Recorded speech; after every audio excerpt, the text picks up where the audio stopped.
up with y'all? Jay Ninsky 361 here on the YT YouTube.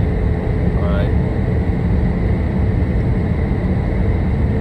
So here's a little public service announcement. I'm sitting around here doing my research as usual, right?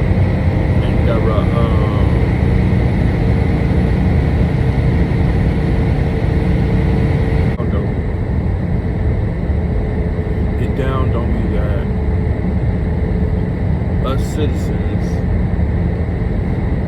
is going through a whole bunch in corporate America.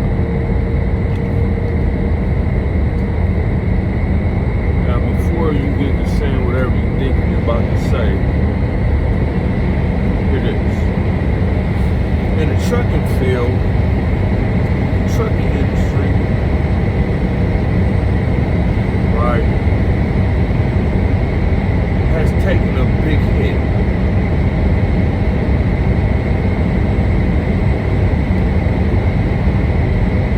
I repeat, the trucking industry has taken a big hit.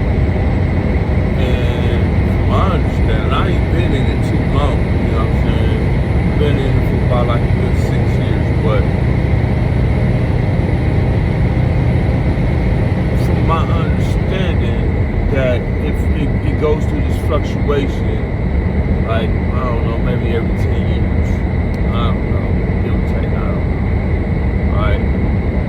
But, and OGs that's been 20 years in the game, y'all know this better than I do, right? Y'all know the increments of the fluctuation. When it goes up, then it goes down. When it goes up, y'all know that, right? I only been in it for 6 years, so I only know what I've been pretty much going through these last 6 years in the industry, right?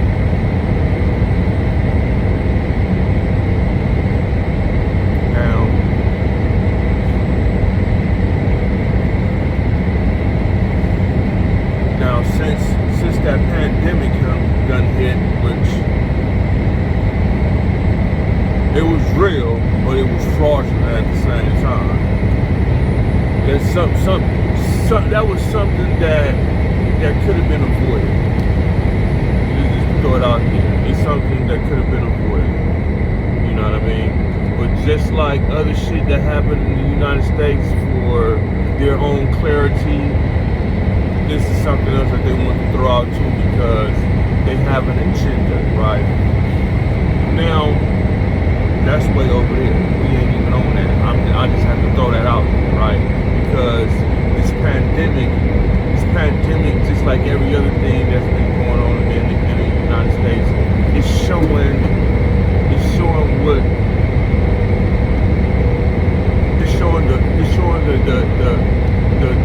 the ripple, the butterfly effect. You know, it's showing the downfall and the aftermath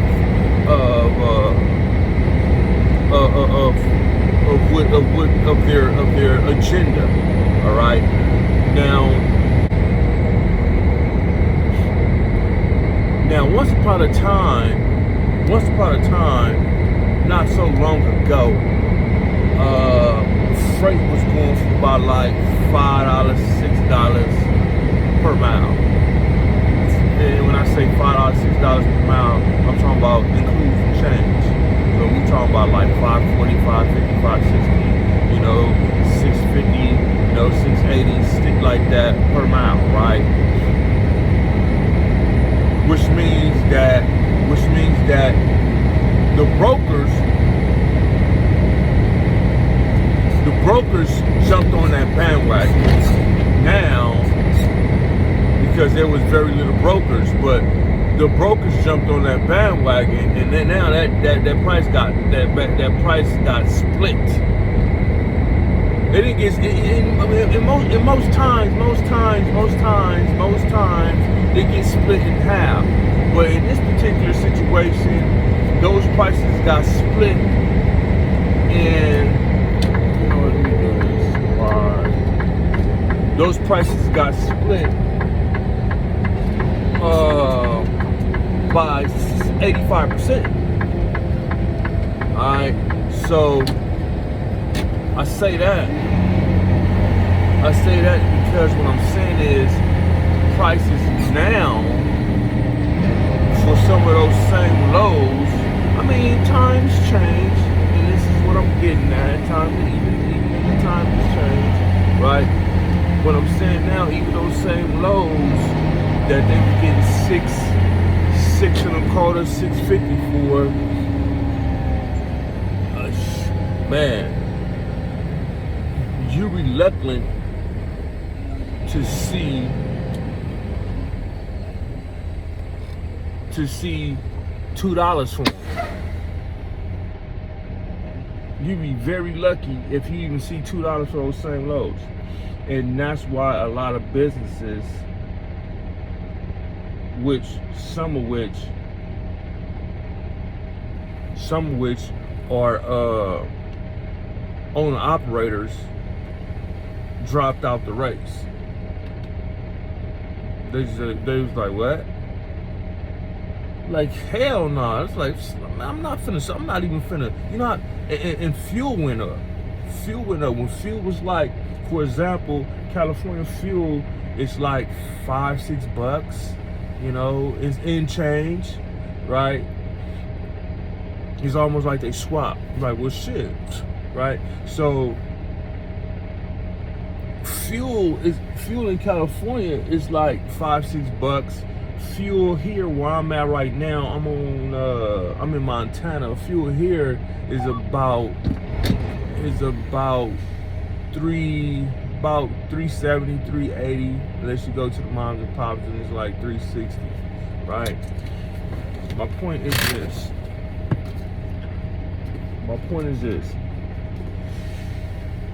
That being said, a lot of owner operators is like, nah, I'm not even gonna start my truck up. You know, they took the money that they had, and they just said, you know what, I'm just gonna sit here on my little piece of land. You know what I'm saying? I sell this damn truck because I'm not gonna go ahead and now it's become a liability. You know, it's basically just an extra mouth to feed. You know, it's not bringing in nothing.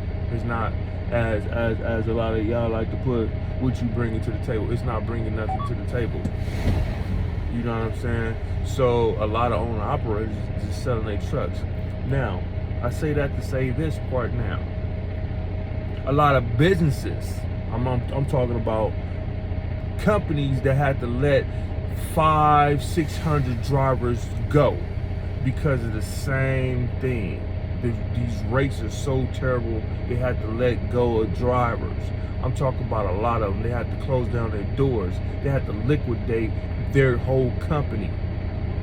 Some of them even just, and those who didn't want to sell their companies, liquidated their companies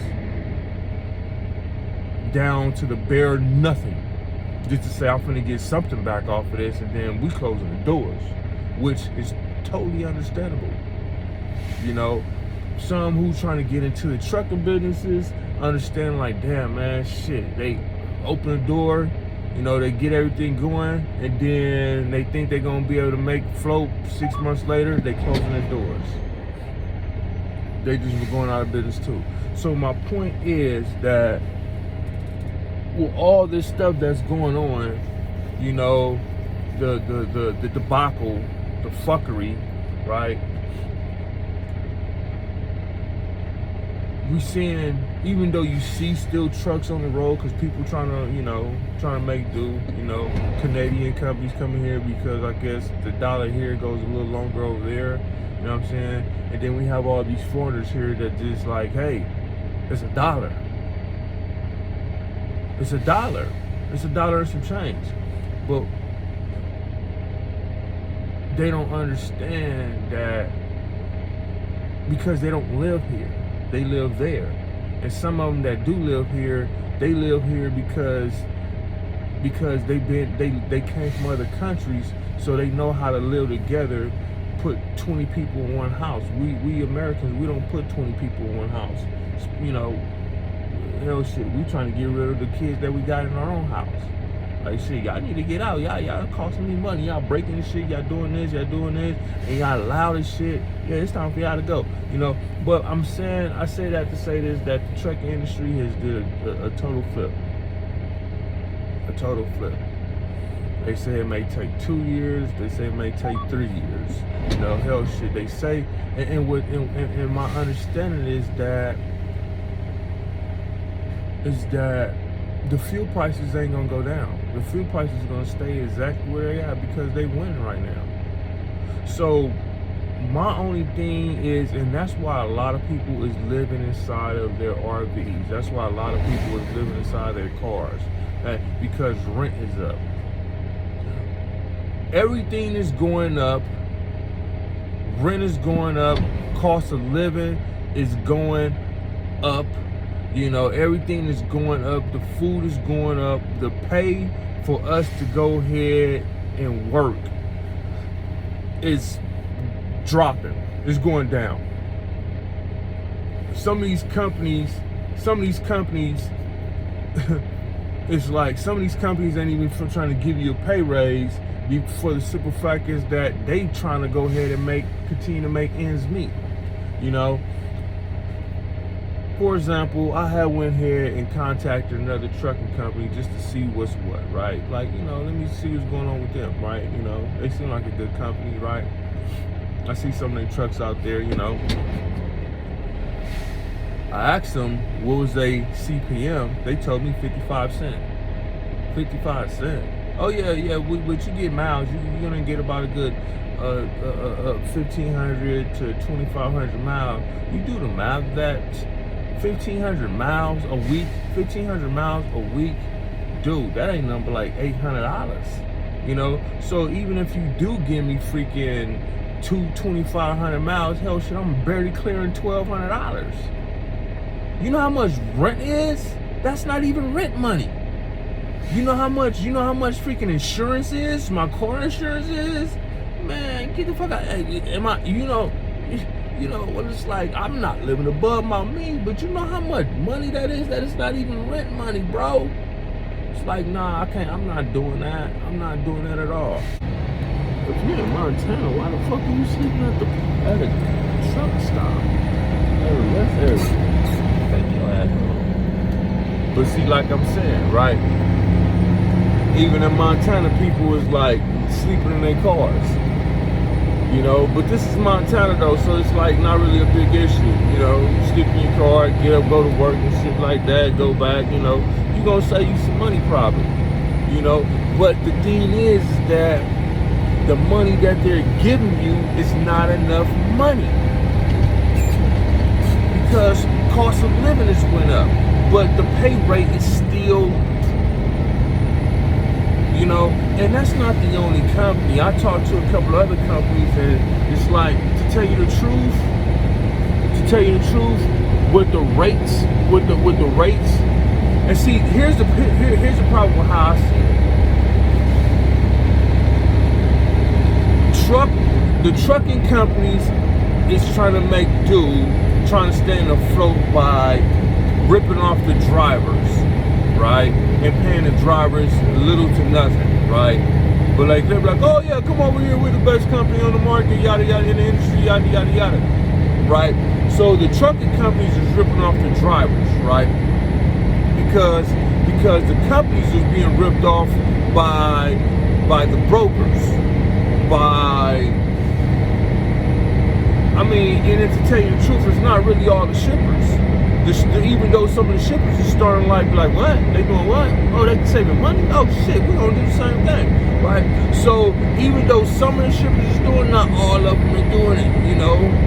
And to tell you the truth, if the shippers get direct with the actual company, they can go ahead and put them contracts back into play and get things back rolling to whereas now they say, hey, we need drivers. Now the trucking company said we need drivers, so we're gonna pay you guys, you know, adequately. You know what I mean? So but they're not doing that. So you have this big old, like I said, butterfly effect that's happening. That's basically one ripping off the other. So the other trying to make up for this one's ripping off for this one. So this one's trying to make it up for this one. And then hell shit, the driver themselves is just like, man, I got bills, so I gotta go to work. You don't have to though. You know what I'm saying? You don't have to settle for that. You see what I'm saying? None of us have to settle for that. You see what I'm saying? None of us have to settle for it. Because to tell you the truth, now if we just go ahead and say, you know what, forget it. The trucking industry is dead. What's gonna happen then? What's gonna happen then? Yeah, we'll let them, we can go ahead and let them sit up there and do the shit. You know what I'm saying? Let them feel like they doing something big or whatever else. They already came here on the visa. You know what I'm saying? They're already in this country going to visa. America already gave them $50,000 plus a visa. You know what I'm saying? To start a business. They gave them $150 to start a business. They gave them $50,000 to be here. You know what I'm saying? But you was born here, but you don't get nothing. You know, everything getting take from you, but you was American. You see what I'm saying? So this is the stuff that I'm talking about, that with how the trucking industry is doing. It's a butterfly effect. It's a ripple. It's all going left. It's all going left. You know?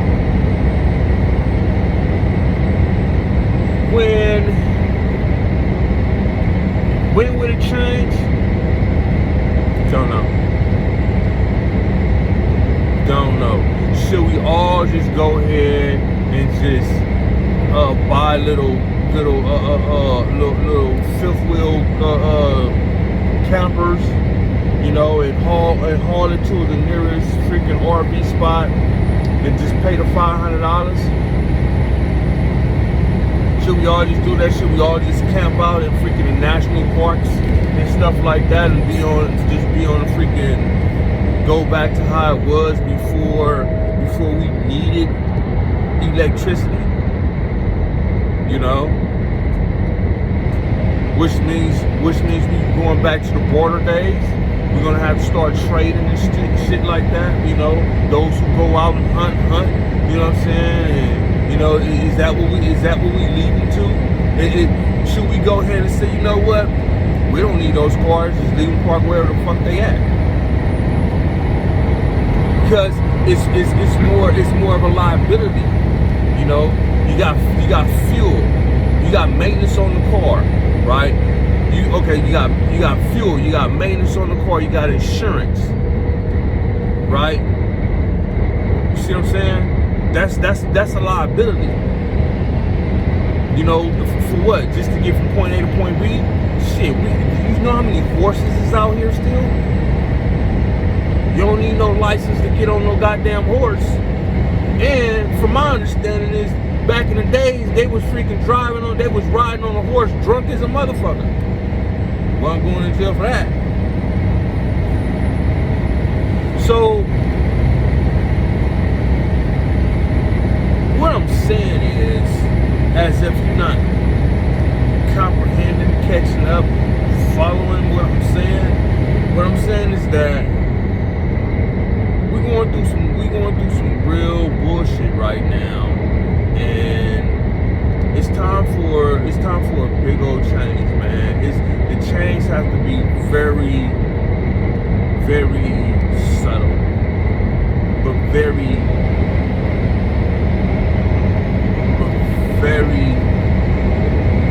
eloquent. We gotta be real smart about how we do this, and when we do it, we gotta do it all at once. We gotta do it how they do it. We gotta do it how the feds do it. When the feds when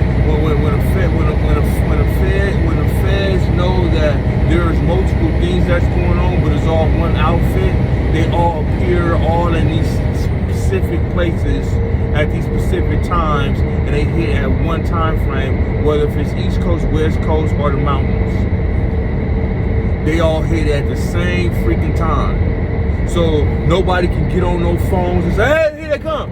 You know what I mean? None of that happened. You know what I'm saying? So my point is that you have to go ahead and basically be all on the same page. We all have to be on the same page. We all gonna have to push the issue, and they distracting us with all the bullshit on TV to continue to go ahead and rip us off. So we ain't paying attention. You know? So we all gonna have to step up and basically come down to understanding and agreement and say, hey, you know what? We need to do something about the housing market. Because some of it's renting and some of us have mortgages, right? Either way it go, the money we pulling in is not enough money, right? We need to do something about this truck industry because we all want our stuff. Hey, they go all in. Look like he ain't even really moving. So we all want our stuff. We like the necessities that we have. We like to have our little decent looking car that can get us from A to B. We like to be able to go ahead and have our refrigerator and our pantries full of food. We like to go ahead and be able to go ahead and basically make sure our kids have something, our grandkids have something. You know, we like to go ahead and represent something that we can say, you know what, this company is a good company. I can go ahead and purchase this hat. You know, instead of walking around with a beanie on, because you know we barely have enough money, but our ears and our head is cold. Or a hoodie, because you know it's a compact necessity.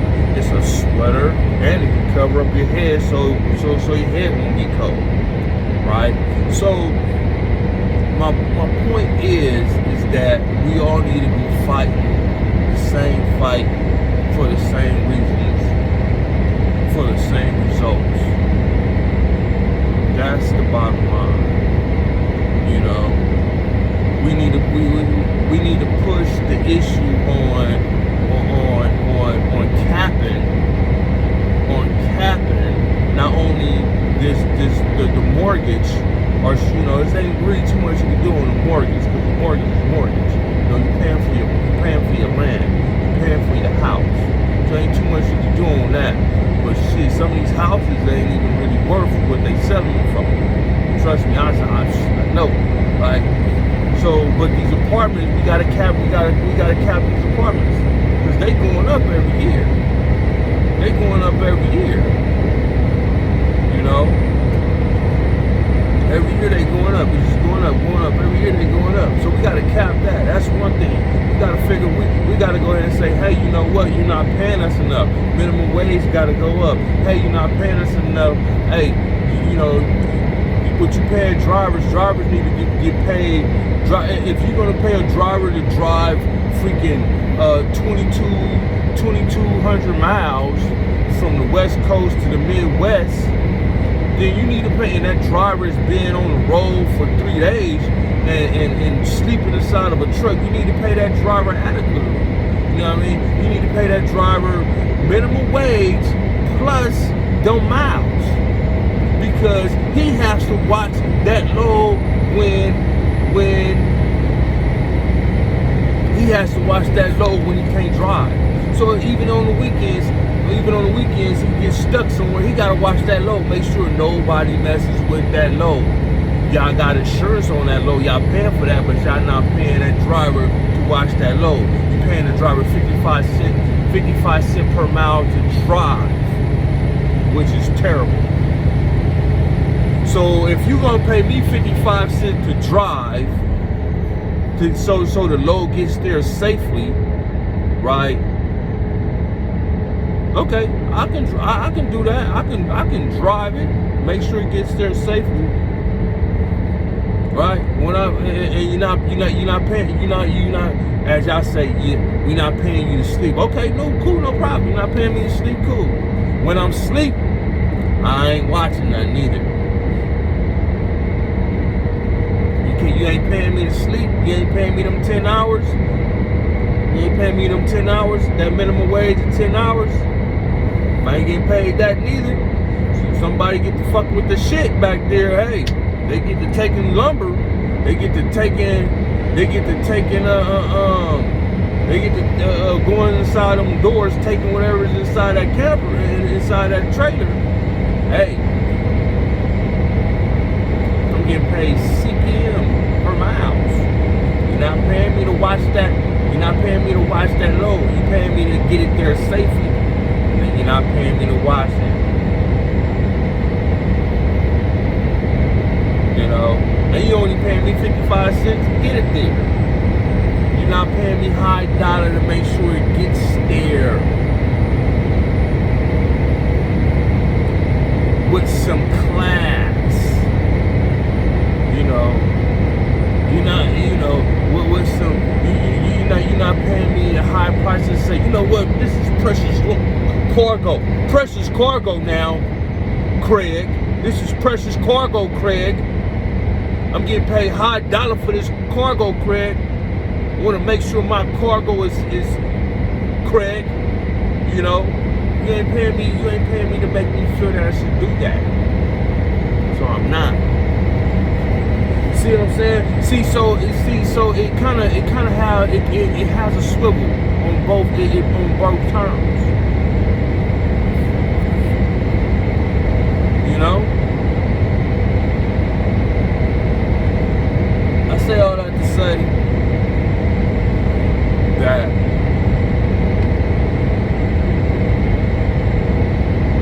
we need to cap the broker's pay. The brokers, if the brokers give out a load and they send and they throwing loads, and see what they doing is they double booking too. Double booking too.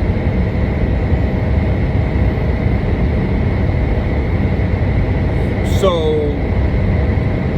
if you double book a load and you making this one driver drive X amount of miles to get to that load, and then you find out another driver's kind of close, but you already booked him the load, you can't, that's messed up. That's messed up. That should be stopped. You know? So not only that should be stopped, but what also needs to be stopped is that a broker shouldn't be able to go ahead and take more than $500 per load. We should cap their pay at $500. And I say $500 because if you say you got access to 20 trucks, off of $500, you do the math, how much is that? And you book them all within one day, how much is that? And there's 5 days a week, how much is that? You mean to tell me you and your business can't live off of that? Cause you don't have no nothing as a broker. There is nothing. There's not a lot of high. There's not a high level of the word I'm looking for. There's not a lot of high costs as a broker. What you got? Internet. You done bought a laptop. You probably got a desktop, right? That you probably done been had. You know. So you got internet, which you got a phone line connected to it. You got the bundle plan from AT&T. So at most you paying what? How much for that? $100 for the internet, because that's all what you're using. You know what I'm saying? Your electricity bill, you running the business about your house, about one of your spare bedrooms, right? And even if you do have an office, you got that office clearly off of the backs of truckers. Your nice cars you got off the back of truckers. Because you've been robbing truckers and trucker companies all this time. And you've been capitalizing off of it, so now you got your nice, decent office. But hell, shit, even if that's the case, the office you have is $1,500. right? With all the little necessities in there, right? Right. Okay, so even off of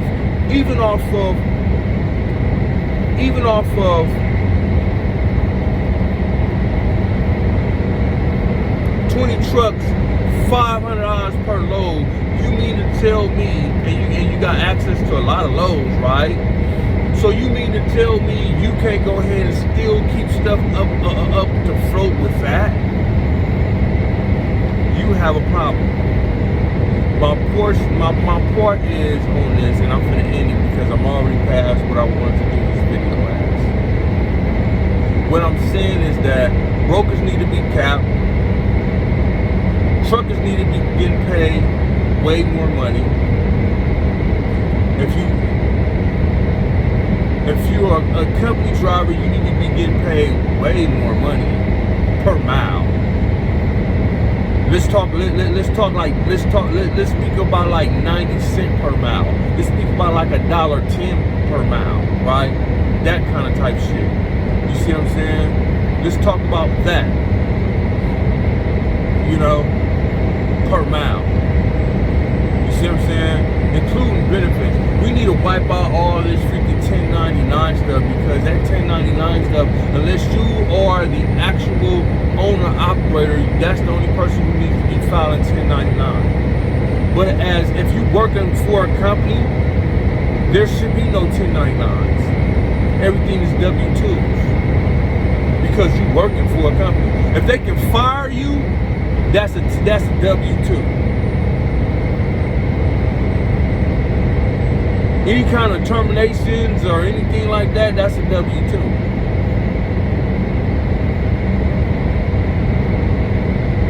See what I'm saying? So my point is that it's too much going on. It's too much going on in these trucking industries, to whereas it's not benefiting the driver who's losing 70 hours every week of his time for pennies on a dollar. Pennies on a dollar.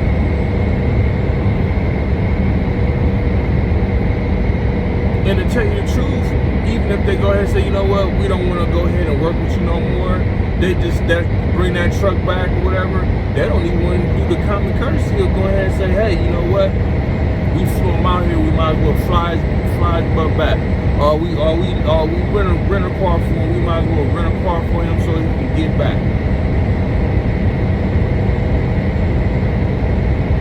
See what I'm saying? A lot of companies don't even want to do that. They figure, oh, whatever. We got rid of him. The truck is back. We don't care. This is the problem with a lot of us, what we have. You think about that for a while. Get at me. I know a lot of this stuff is all over the place, but piece it together.